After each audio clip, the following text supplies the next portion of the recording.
cuanto a la cuenta del Homer, la semana pasada estuvimos hablando acerca de el número 49. Sabemos que la cuenta son 49 días más 1. El 50 es Shavuot, la entrega de la Torá. Entonces, dijimos que los rabinos, tratando de explicar y tratando de entender el aspecto de la cuenta, bueno, nos dicen que desde que Israel salió de Egipto, fueron 49 días hasta el monte Sinaí, y en el día 50 Dios entregó la Torá. Por eso es que se asocia a Shavuot, o sea, a la fiesta de las primicias, o mejor dicho, se me fue en español, Shavuot.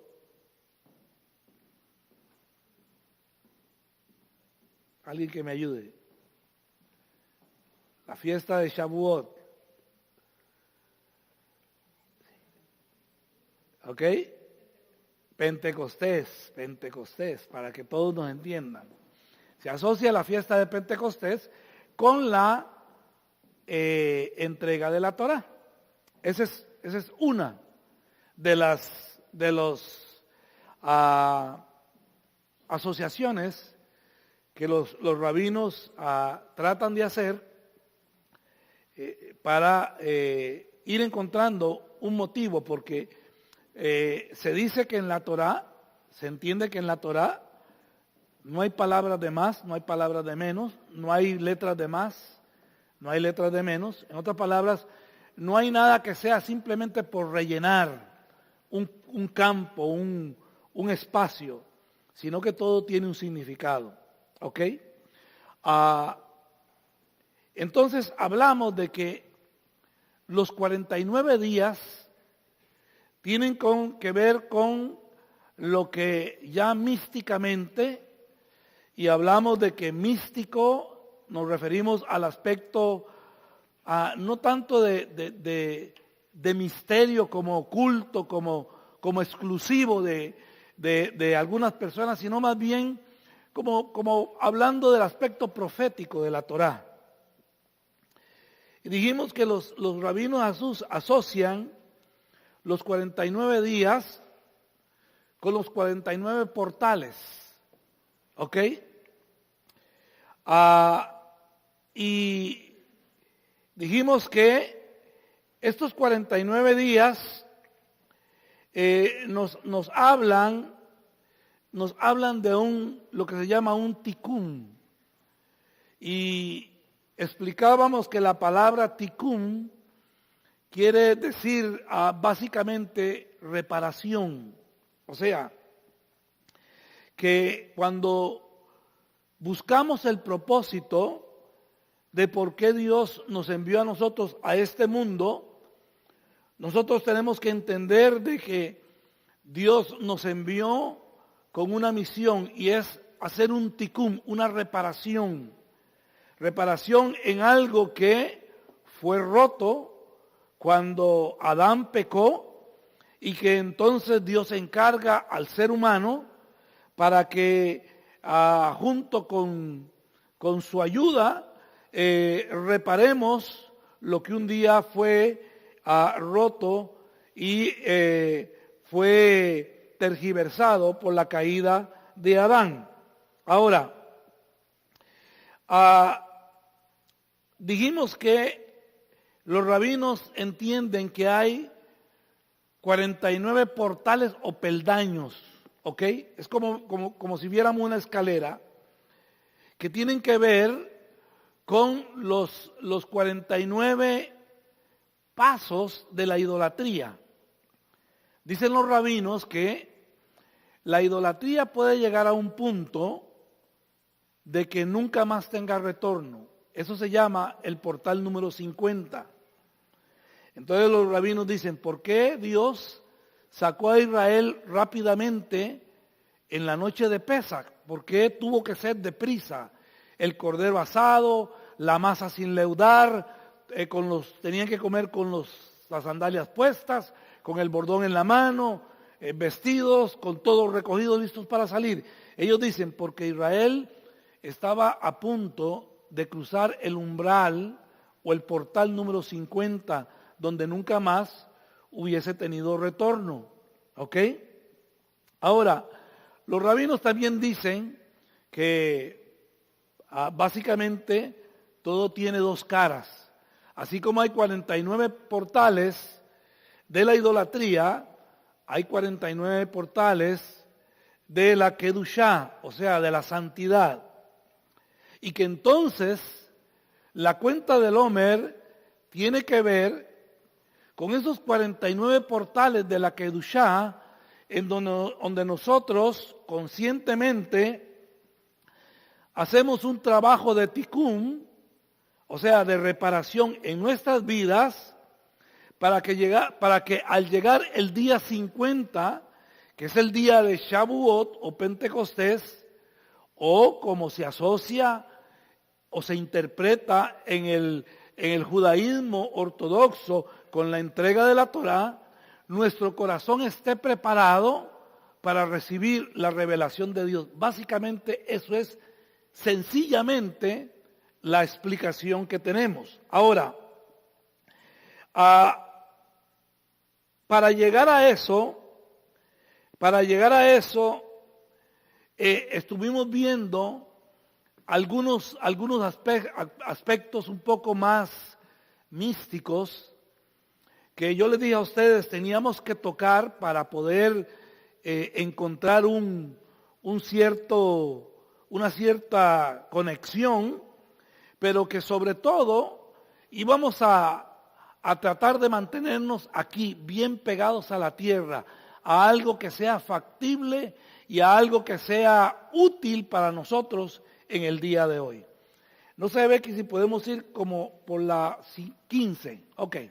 Ok, está bien. Ahora, dijimos que, como ustedes saben, los rabinos le encuentran siempre algo a todo, ¿verdad? Algo que puedan ellos trabajar y enseñar. Ellos dicen, qué interesante. Son 7 semanas, de lógicamente 7 días. 7 por 7, 49, más un día sería el día 50. Entonces los rabinos dicen que dentro del trabajo de tikkun, de reparación que nosotros tenemos que hacer, esos 7 días se multiplican por 7, ¿ok? Dándonos lógicamente un total de 49, ¿ok? Y que esos 49 peldaños tocan y tienen que ver con ciertos aspectos de nuestra vida personal. En otras palabras, aunque vamos a hablar de términos muy, ¿qué podríamos decir para no tratar de impresionar con el vocabulario, sino tratar de mantenerlo en perspectiva? Aunque vamos a hablar de términos un poco místicos, complicados, al fin y al cabo, al final del día, vamos a estar tratando con aspectos de nuestro carácter personal. O sea, que todo esto que vamos a hablar tiene que ver con la corrección, con la rectificación que nosotros tenemos que hacer en nuestro carácter como personas creadas a la imagen de Dios, básicamente. ¿Ok? Ahora,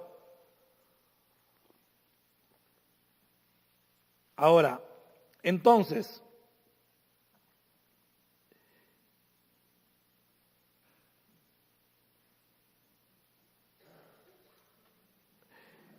dijimos que para poder entender esto, íbamos a usar un cuadro que en el aspecto místico judío se llaman los sefirot. Los sefirot quiere decir básicamente emanaciones. ¿Ok? Y los sefirot nos hablan de ciertas características que nos ayudan a encontrar el balance y la rectificación en nuestro carácter personal. ¿Ok? Ahora, por ejemplo, nosotros vamos a hablar, hay 10 sefirot, básicamente. 11, pero se habla solamente de 10, ¿ok? Las sefirot, las 10 sefirot son, por ejemplo, se llama el Keter. Keter, la palabra Keter es corona. Y luego, ok, this way, ok. Ok. Vamos a ver.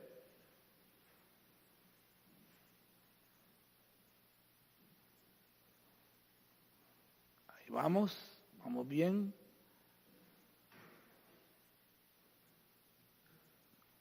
Vuelvo y repito entonces. Todo lo que vamos a estudiar tiene que ver con los rasgos de nuestra personalidad, de nuestro carácter, como personas creadas a la imagen de Dios. ¿Ok? Ahora, el problema es que, aunque hemos sido creados a la imagen de Dios, por el pecado, que en el lenguaje místico se le llaman clipots.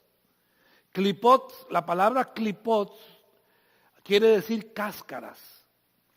Y los sabios usan esta analogía para dejarnos entender de que usted y yo poseemos una chispa de la luz divina, de la presencia de Dios, como personas creadas a la imagen de Dios. ¿Qué es lo que sucede? Esa chispa se refleja en nuestro carácter, en lo que nosotros somos en realidad, ¿ok? En nuestra personalidad. Ahora, ese carácter o esa chispa ha sido envuelta por cáscaras, que es lo que nosotros o la palabra de Dios denomina el pecado. ¿El pecado qué es lo que hace? El pecado lo que hace es tratar de ocultar la imagen de Dios en nosotros, básicamente. Trata de ocultar o interferir en la imagen de Dios en nosotros. Seguimos siendo creados a su imagen y semejanza. Pero el pecado nos envuelve de tal manera que esa luz que nosotros tenemos que reflejar va siendo opacándose cada vez más, y depende cómo sea nuestro estilo de vida, puede irse opacando cada vez más hasta casi extinguirse en el sentido de no poderse ver, pero sigue ahí dentro de nosotros. ¿Ok? Entonces, ¿qué es lo que trata de hacer la explicación o la enseñanza de los sefirot? Es tratar de tomar cada una de esas características y pulirlas. ¿Para qué? Para que nosotros podamos reflejar con mayor fluidez o con mayor brillantez la imagen de Dios que fue insuflada en nosotros en el momento que fuimos creados por Dios. Todo el mundo viene igual. No importa si hoy en día es la persona más corrupta o si es la persona más santa, todas las personas venimos de la misma manera. ¿Ok? Ahora, estoy tratando de llegar donde quiero mostrarles algo para que ok, ahí, ok. Vamos a hablar, estos se llaman los 7 sefirot inferiores. Y ahora les voy a explicar por qué, ¿ok? Los 7 sefirot inferiores que tienen que ver con nosotros son estos, ¿ok? Son Gesed, que quiere decir bondad o gracia, ¿ok? Cuyo poder interior o su dimensión interior tiene que ver con lo emocional. En otras palabras, tiene que ver con el amor, ahavá, ¿ok? Luego sigue la geburá. La palabra geburá quiere decir poder, ¿ok? Y el poder interior tiene que ver con el temor, ¿ok? Con irá. Luego viene Tiferet. Tiferet es belleza. Interiormente tiene que ver con la misericordia, que en hebreo también se dice Raham o Rahamín, las misericordias, ¿ok? Luego viene Netzah. Netzah tiene que ver con eternidad. Interiormente se refleja con la confianza, ¿ok? Luego viene Hod. Hod es gloria o esplendor y se refleja en nuestro interior en la inocencia, ¿ok? Luego viene Yesod. Yesod tiene que ver con fundamento y se manifiesta o se asocia con la verdad, con Emet, ¿ok? Y por último, Malhut. La palabra Malhut quiere decir reinado y tiene que ver con humildad, ¿ok? Y como yo les dije, Malhut tiene que ver específicamente con nuestro contexto aquí y ahora, en este momento, ¿ok? Ahora, luego vamos a ir viendo cada una de estas, pero para que tuvieran una idea de los rasgos del carácter expresados en los 7 sefirot, ¿ok? Ahora, para poder nosotros hacer una rectificación cada día, debe de haber una concientización en el que cada cosa que nos sucede en ese día debe ser relacionada con la sefirá que corresponde a ese día y así conscientemente hacer la rectificación necesaria. ¿Qué quiere decir esto? Que cuando nosotros hablamos de la cuenta del Omer, no es decir 1, 2, 3, día 5, 6, día 7, no tiene que ver únicamente con eso. Tiene que ver con una actitud, con una conciencia. Cada día va a estar asociado a una de las 7 sefirot que yo les dije a ustedes. ¿Ok? Cada día. Además, esa sefirá va a estar asociada o ligada a otras sefirot. ¿Ok?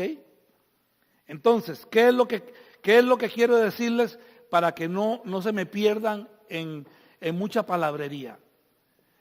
Cuando hay un día X, el día primero, el día segundo, digamos que es el día número 1 que tiene que ver con Gesed, que tiene que ver con la bondad, ¿ok? Y su dimensión interior es el amor. Entonces, ese día que yo estoy en la cuenta del Omer, yo tengo que revisar mi vida. ¿Cómo es mi vida de acuerdo a lo que expresa este concepto o este principio de la sefirá? Realmente la bondad es una característica de mi carácter, valga la redundancia. ¿Es parte de mi personalidad? ¿O soy yo una persona orgullosa? ¿O soy yo una persona rencorosa? ¿O soy yo una persona despreciativa? O sea, si hoy yo estoy en un proceso, cada fiesta, déjenme decirles esto, cada fiesta expresa un rasgo de nuestra personalidad. ¿Ok? Dicen los rabinos que cada una de las fiestas es una terapia para el alma, o debería ser una terapia para el alma, en el que yo recapacito, analizo, corrijo y expreso. ¿Ok? Entonces, cuando yo vengo a la cuenta del Omer, vuelvo y le repito, no es contar así porque sí, sino analizar mi vida, dónde yo es que estoy fallando y dónde es que yo tengo que rectificar. ¿Por qué? Porque el problema no es si celebro o no celebro la cuenta del hombre, eso es lo de menos. Eso no es el problema. El problema es si yo verdaderamente lo hago con una conciencia de lo que estoy haciendo y realmente estoy año tras año, acuérdense que son ciclos que van caminando hacia adelante. Si cada año ese rasgo de personalidad o de carácter en el cual yo he estado fallando, tal vez no está corregido al 100%, pero ¿cuánto he logrado yo ir avanzando en mi vida? Eso es lo que básicamente llamamos crecimiento. Básicamente, ¿ok? Entonces, cada día yo voy a tener la oportunidad, por ejemplo, cuando vengo a Tiferet, que es belleza, no es que me voy a ver al espejo a ver si estoy más viejo o si estoy bien peinado, no. Tiene que ver, ¿qué dice Tiferet? Tiene que ver con la misericordia. ¿Soy yo una persona misericordiosa? Usted sabe que muchas veces nosotros usamos a la verdad como una arma para destruir. Porque en nombre de la verdad venimos y despellejamos una persona, no diciendo mentiras, pero realmente no con una actitud o un propósito de corregir, sino con una actitud y un propósito realmente de coger a aquella persona y desmenuzarla. Y entre comillas no nos pueden decir nada porque estamos diciendo la verdad. Pero cuando yo me analizo con Tiferet, ¿realmente digo la verdad en misericordia? ¿O digo la verdad en juicio? ¿Me doy a entender? Entonces, conforme yo he ido avanzando en este estudio, por lo menos les doy lo que corresponde a mí. Me ha llamado mucho la atención. Es muy profundo y a veces difícil de mantenerse uno con los pies en la tierra. Hay que ir, no desechando, pero canalizando ciertas cosas.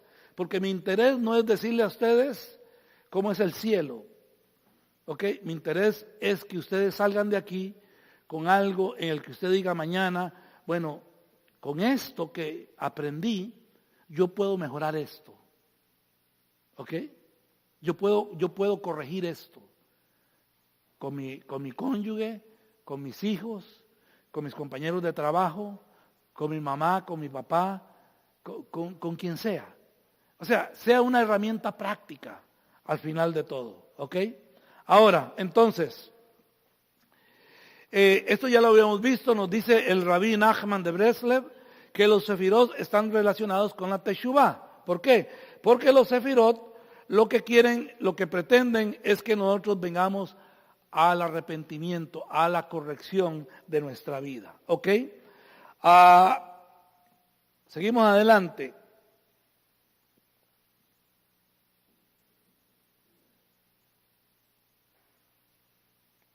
Hablamos de los clipot ya. Entonces, ¿qué sucede? Esto es interesante, me pareció muy interesante, sencillo pero muy interesante. Dijimos que si nosotros hacemos una lectura de la Torah a nivel Sod, a nivel místico profético, ¿ok? Encontramos que la Torah nos revela, dice, el trabajo de separación, dicen los rabinos. Esto no me lo inventé yo, ni fue que yo me senté así y me bajó del cielo. Esto es lo que yo he ido estudiando, he ido leyendo, he ido recopilando, ¿ok? Entonces, dicen ellos que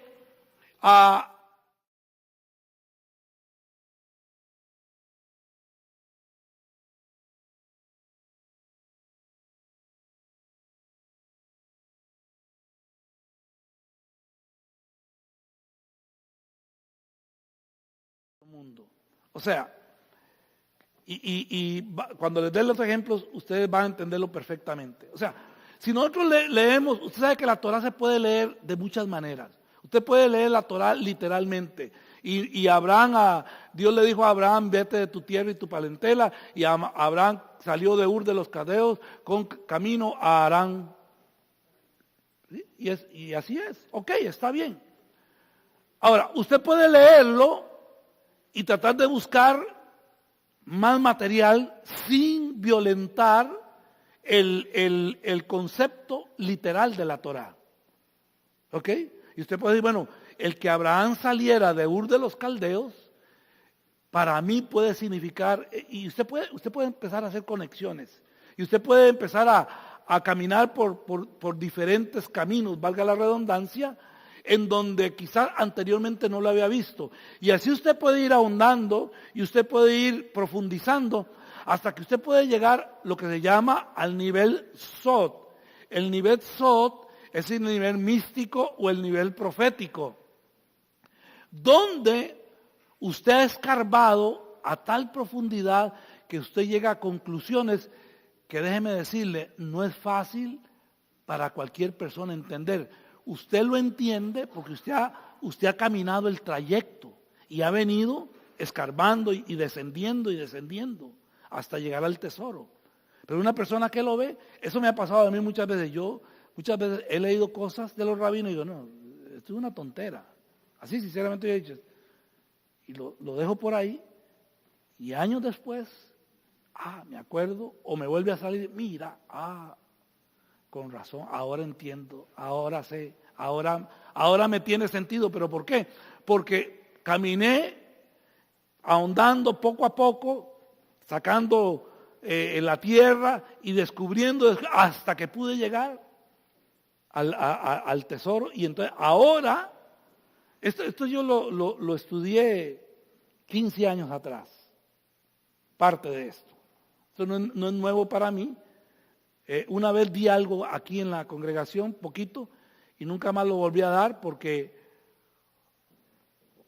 además de que no entiendo, no soy experto, muchas cosas me parecieron que no tenían sentido en ese momento. Hoy en día lo retomo porque creo que puedo amalgamar alguna enseñanza. Entonces, ¿qué es lo en el nivel Sod que nosotros podemos ver? Las mismas historias, Abraham, Isaac, Jacob, Israel, Egipto. ¿Qué es lo que vamos a poder ver? Si nosotros lo miramos desde la perspectiva, con la óptica de la separación, de descubrir, de quitar las cáscaras, los clipot que están ocultando la luz divina, nosotros vamos a ver de que Dios empieza a separar. Por eso Pablo dice, ¿qué comunión tiene Belial con el templo de Dios? O sea, Pablo dice, lo inmundo con lo santo no tiene ningún por qué estar revuelto. Tiene que haber una separación, es lo que Pablo está hablando. ¿Ok? Y vea lo que sucede. Por ejemplo, desde Noé hasta Jacob, saqué yo nada más. Usted puede seguir en su casa. Hay un trabajo de separación. Por ejemplo,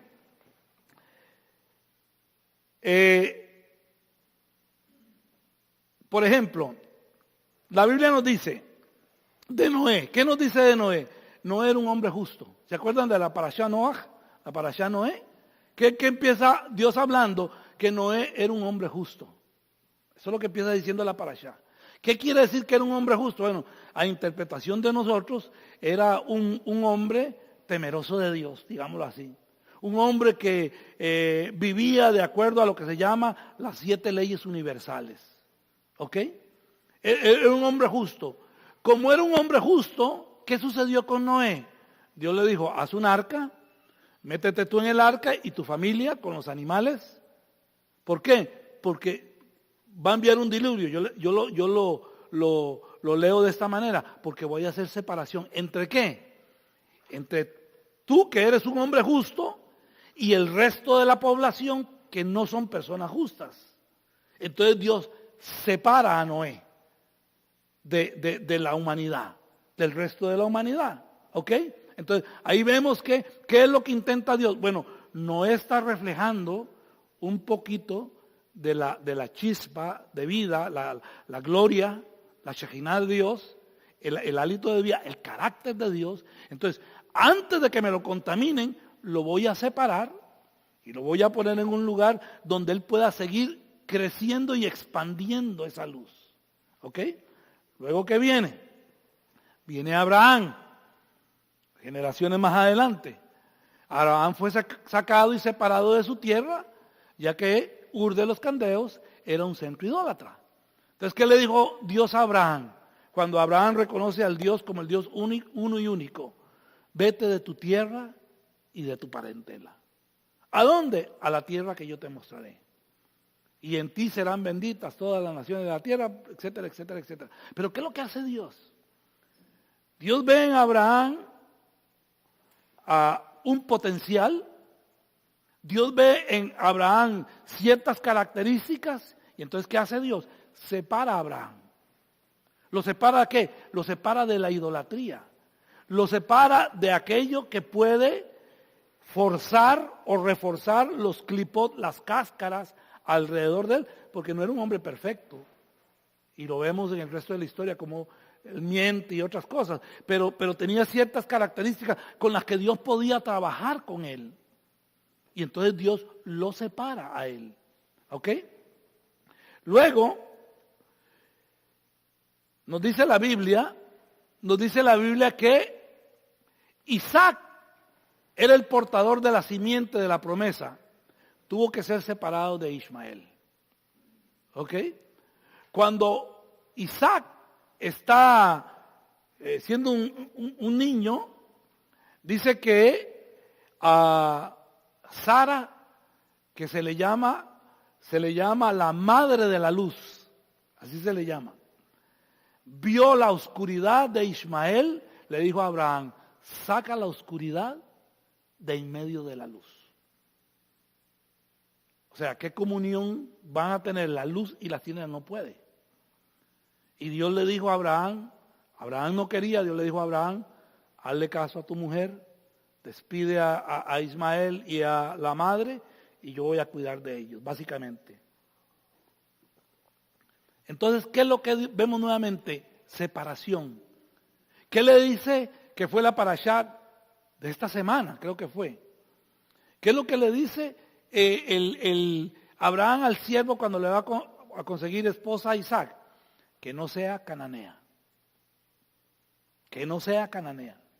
Vete a la tierra donde mis parientes. ¿Por qué? Bueno, los rabinos dicen porque él ya había dejado sembrada la semilla de la santidad, digámoslo así. ¿Ok? Pero ¿qué es lo que hace? ¿Qué es lo que hace Abraham? Separa a Isaac de Ismael.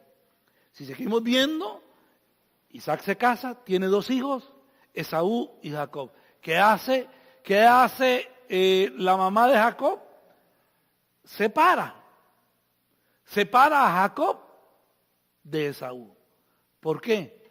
Porque Esaú era un hombre perverso.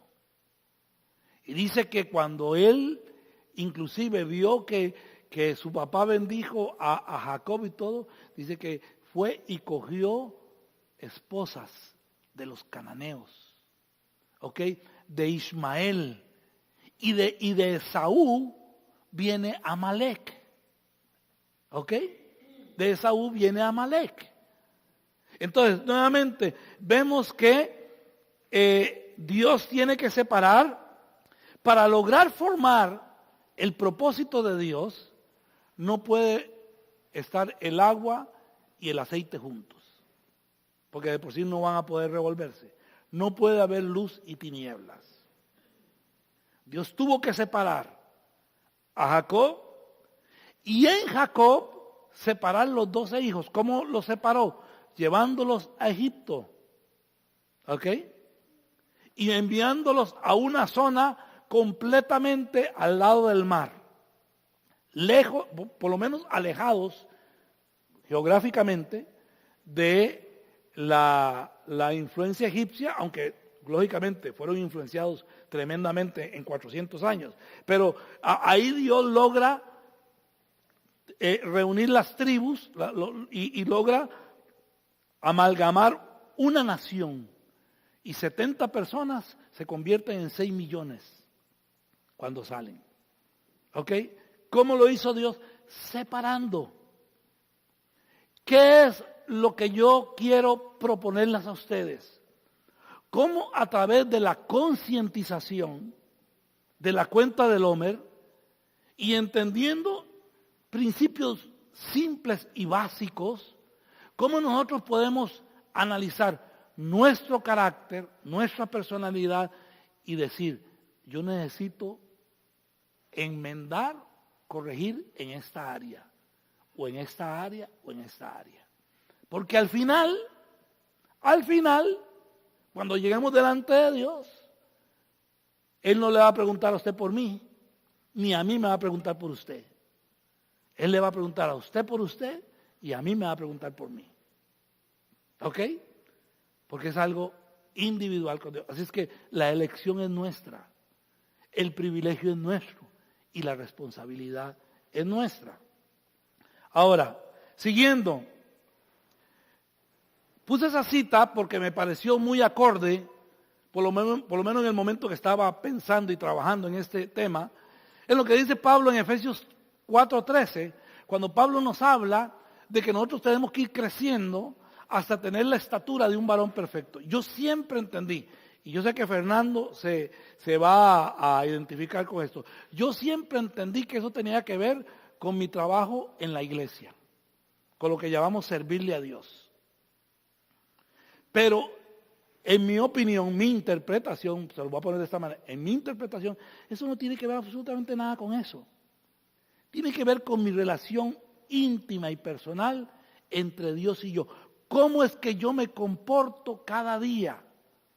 ¿Cómo es que mi carácter y mi personalidad logran irradiar o logran proyectar la luz que está en mí? Porque lo que yo voy a proyectar no es lo bueno que yo soy. Porque al final de cuentas, ¿qué bueno puede salir de nosotros? Absolutamente nada. Lo único bueno que va a salir es lo que Dios puso en nosotros. Entonces, al final de cuentas, si yo logro hacer un acto de misericordia, si yo logro hacer un acto de bondad, si yo logro amar a mi prójimo, no es algo que yo alcancé sacrificándome y no, es por la gracia de Dios y porque a través de correcciones con la palabra, yo he ido amoldando mi yo a lo que la palabra de Dios quiere, porque a nadie le es fácil perdonar. Pero cuando perdonamos, reflejamos el carácter de Dios. Por eso es que Yeshua dijo, si ustedes no perdonan a los hombres, a sus prójimos, a su compañero, ni piensen que Dios los puede perdonar a ustedes. ¿Ok? Entonces, esto en mi opinión es lo que habla Pablo. Dice que hasta alcanzar la estatura de un varón perfecto.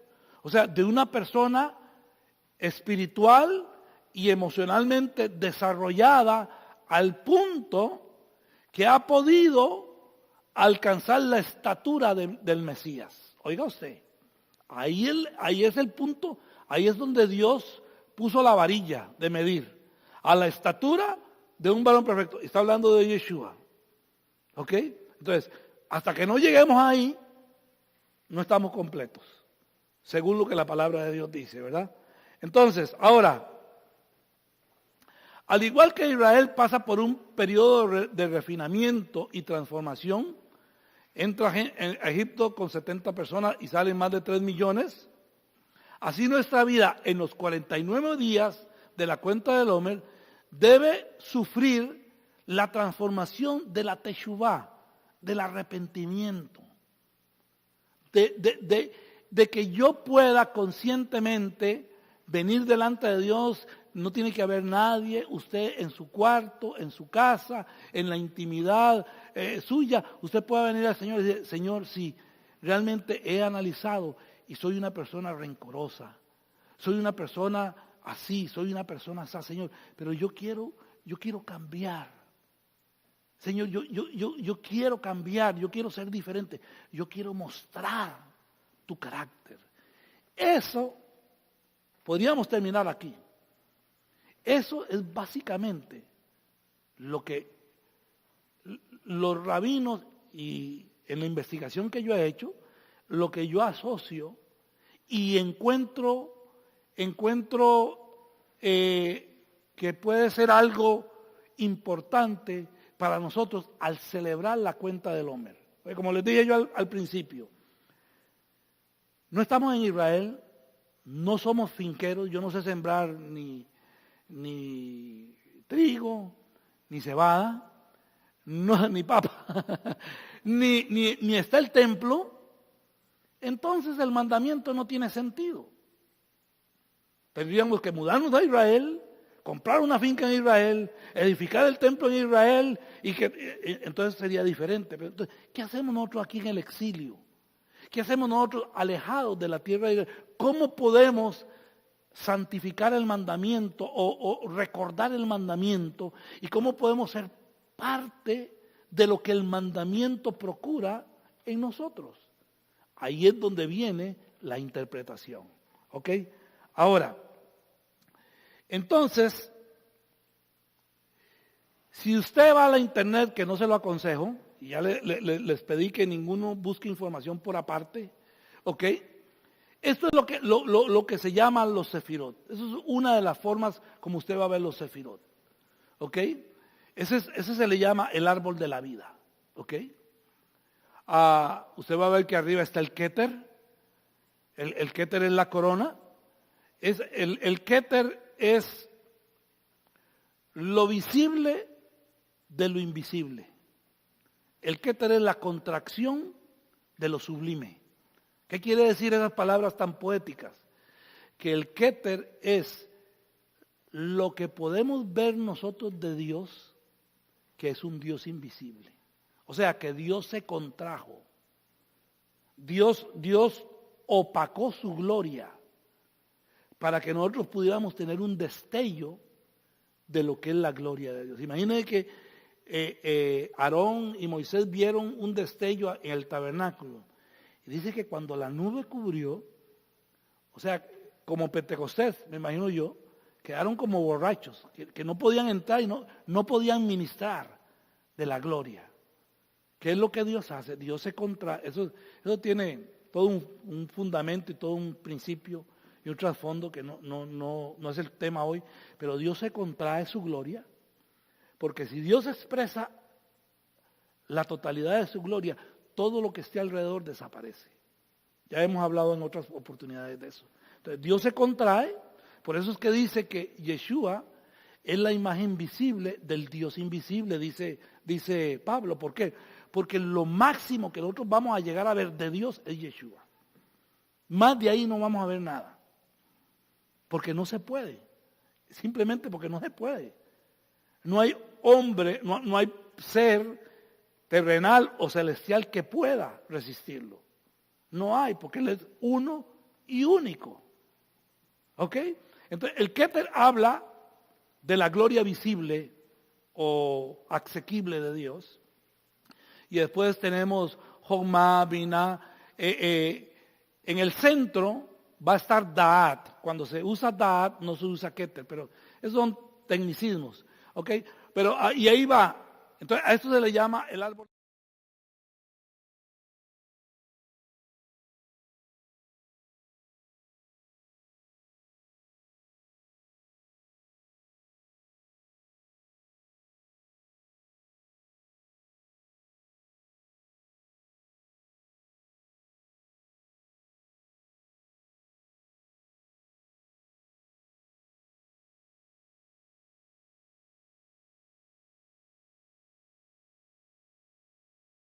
Rayos y centellas y una voz que sí, parte de eso la Biblia lo dice, pero eso es lo que manifiesta su gloria, su misericordia. Dice que sale el sol sobre los malos y sobre los buenos, sobre los justos y sobre los injustos. O sea que cada día que usted se levante, que yo me levante y yo vea el sol, estamos viendo la gloria de Dios. ¿Por qué? Porque estamos viendo la misericordia de Dios. ¿Ok? Eso, y luego...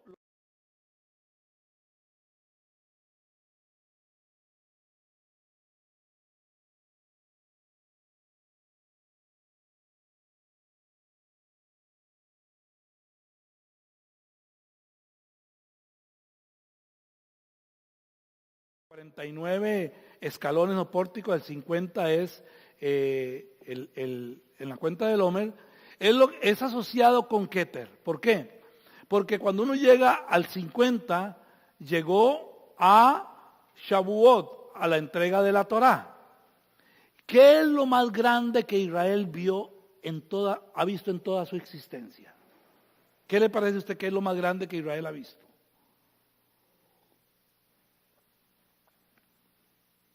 ¿Qué le parece a usted? ¿Qué es lo más grande que Israel ha visto en toda su existencia? ¿A Yeshua? ¿Qué más? ¿Qué piensa usted?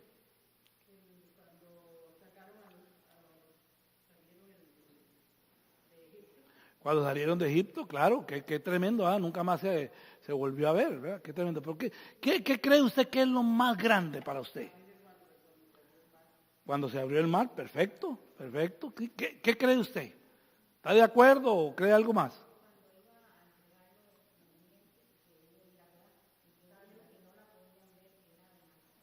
La entrega de la Torá fue lo más grande que Israel experimentó.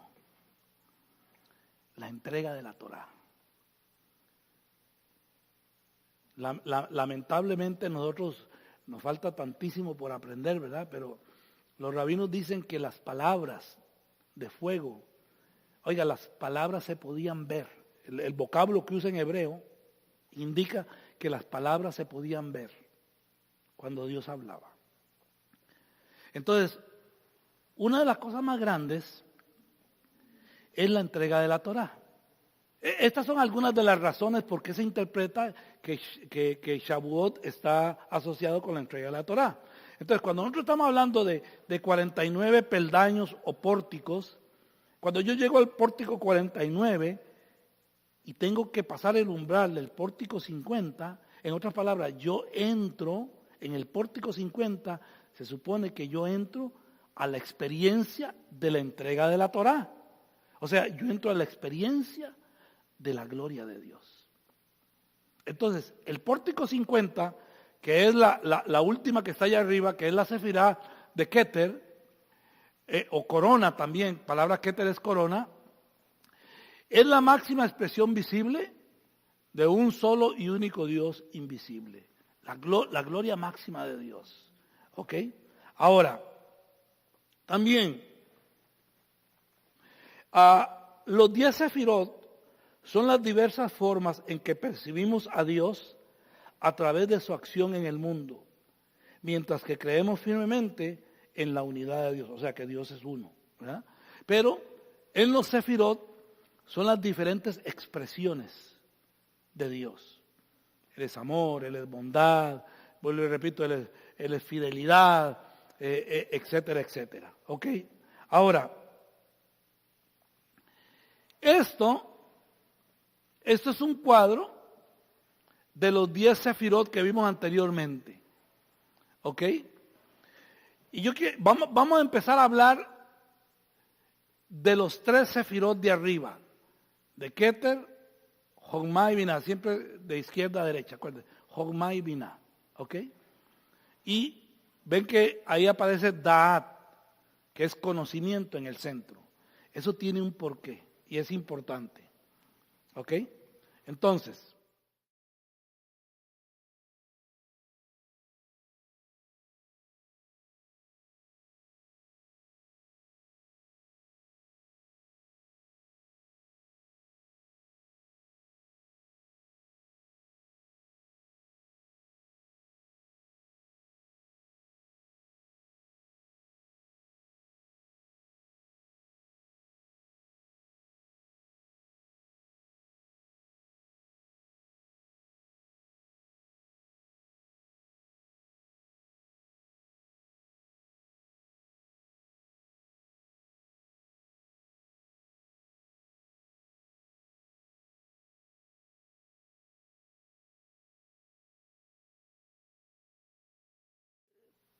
para usar un vocablo, no tenemos control.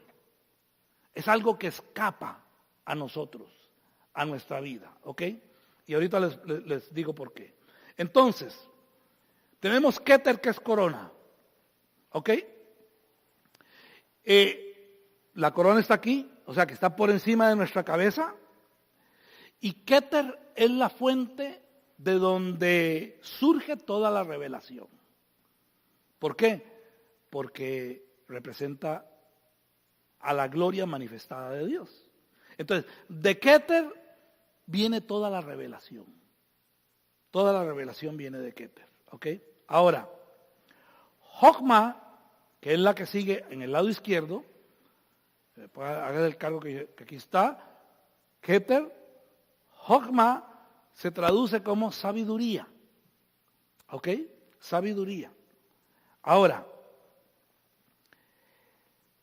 corresponde al hemisferio derecho, al hemisferio derecho. Y algunas de estas cosas son comprobables científicamente.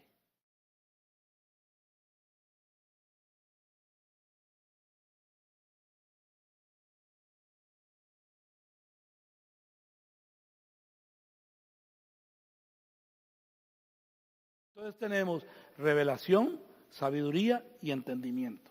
¿Ok?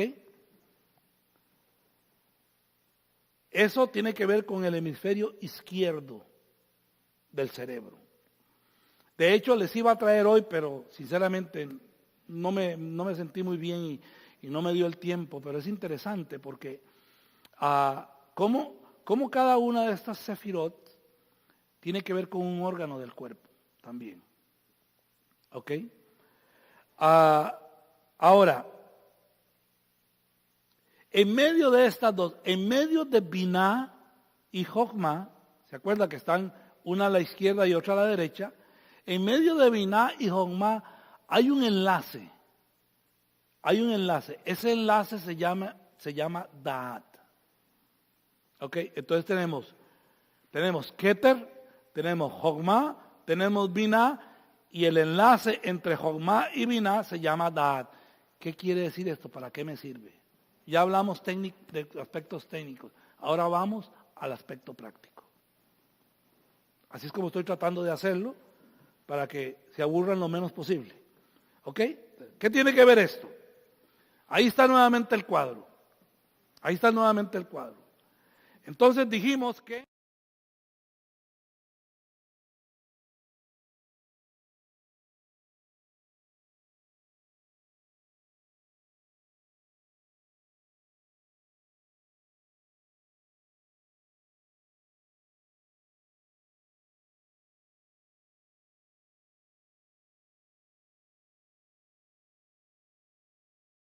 y aquí viene la parte práctica. Nosotros recibimos la revelación de Dios, el Keter, a través de Jokma. ¿Ok? En otras palabras, cuando Dios revela algo a mi vida, lo revela a través de el atributo de sabiduría. ¿Ok? De sabiduría. Ahora, el problema es que entonces diríamos que Jokma es la capacidad dada por Dios para recibir su revelación. Pero esa revelación es como si dijéramos, los rabinos dicen, es como una gota en el océano. Mucha gente que Dios le ha revelado algo creen que ya conocen a Dios. No, imagínense una gota en el océano. O sea, nada, ¿verdad? Es como una gota en el océano. Esta revelación en sí misma es incomprensible para el ser humano. ¿Ok? Dios me revela algo. Jokma, sabiduría. ¿Por qué? Porque Jokma, sabiduría, quiere decir, por decirlo de alguna manera más popular, meternos dentro de la mente de Dios. Poder tocar infinitivamente una infinita parte de la grandeza de Dios. Eso es la revelación. Pero ¿qué es lo que pasa? Mi capacidad mental, por más Einstein que sea, no tengo la capacidad mental para comprender la revelación. Entonces, ¿qué necesito? Si Jogma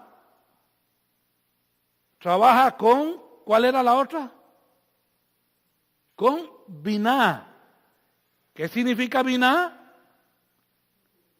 Biná significa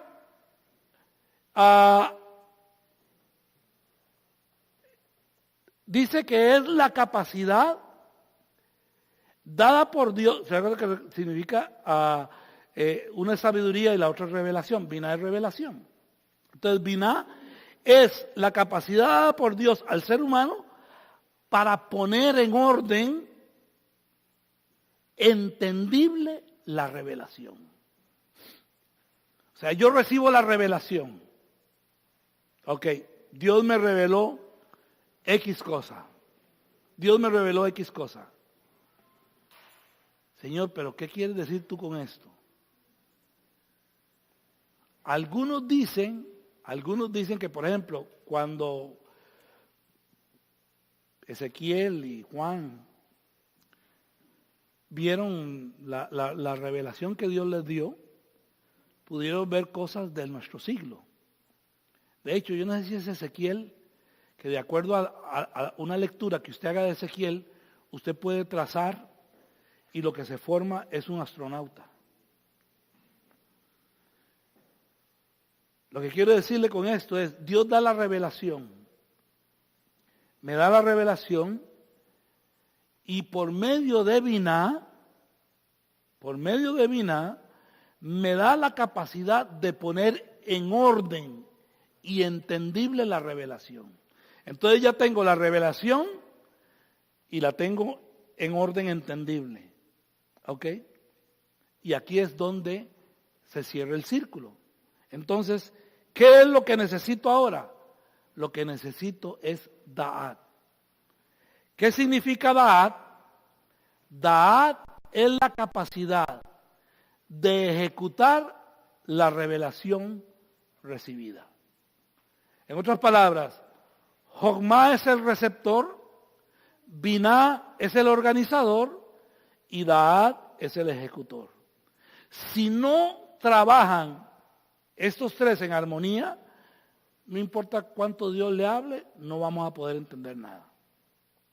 Entonces, Jogma, sabiduría, es el receptor, la revelación de Dios. Biná la organiza en palabras entendibles, coherentes para el ser humano.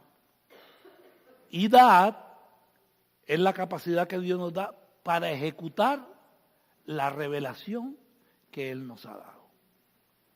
¿Ok? Una pregunta, hasta aquí. ¿Les queda claro? Clarititico como el agua. ¿Ok? Aquí vamos a parar, no vamos a seguir más, ya no tengo más filminas. Pero entonces, estas son lo que se podrían llamar los tres sefirot superiores, que no tienen nada que ver con nosotros. ¿Ok? Porque vienen, revelan directamente la esencia de Dios. La semana entrante, si Dios lo permite, empezamos a trabajar con las 7 sefirot que se llaman inferiores, que tienen que ver con rasgos de nuestro carácter. ¿Ok? Pero, entonces, si yo recibo una revelación de Dios, si Dios me da un sueño, ¿qué es lo que yo tengo que hacer con el sueño? Pues pedirle a Dios la interpretación. Y que el sueño tome sentido para mí. O sea, muchas veces, y sí es aún bíblico preguntar qué significa, pero si Dios no me dio el sueño a mí, va a ser difícil la interpretación. Pero si Dios dio el sueño, Él también da la interpretación. Si Dios da la revelación, Él me va a permitir ponerla de tal forma que sea entendible y cuál es el plan a ejecutar en esa revelación. ¿Ok? Entonces, vamos a quedar aquí y dándole gracias al Señor por esta tarde, por cada uno de ustedes que ha estado presentes. Y si Dios lo permite, pues la semana entrante estaremos nuevamente trabajando sobre el tema. El miércoles toca donde Luis y Milagro y enseño yo, sí es cierto, enseño yo. Y el próximo viernes tenemos apertura del Shabbat, estamos hablando, el tema, hablemos de Emuná. Y el próximo sábado, si Dios lo permite, pues estaremos por acá. Si es que nos ponemos de pie, nos bendecimos, tomamos cafecito, conversamos un rato y después cada uno para su casa.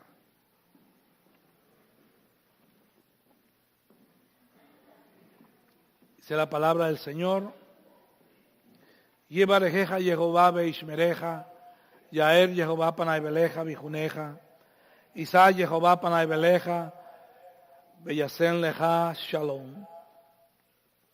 Basanu et shami al bene Israel va'ani barachem, Beshen Yeshua, sarja shalom. Jehová el que existe se arrodillará delante de ti trayéndote regalos y te guardará con una cerca de protección. Jehová el que existe reflejará la totalidad de su presencia hacia ti, trayendo orden y proveyéndote de amor, sustento y amistad. Jehová el que existe levantará la totalidad de su ser hacia ti, te considerará y establecerá la provisión de todo lo necesario para llenar todas las áreas de tu vida y estar completo. Y pondrán mi nombre sobre los hijos de Israel y yo los bendeciré. En el nombre de Yeshua, príncipe de paz.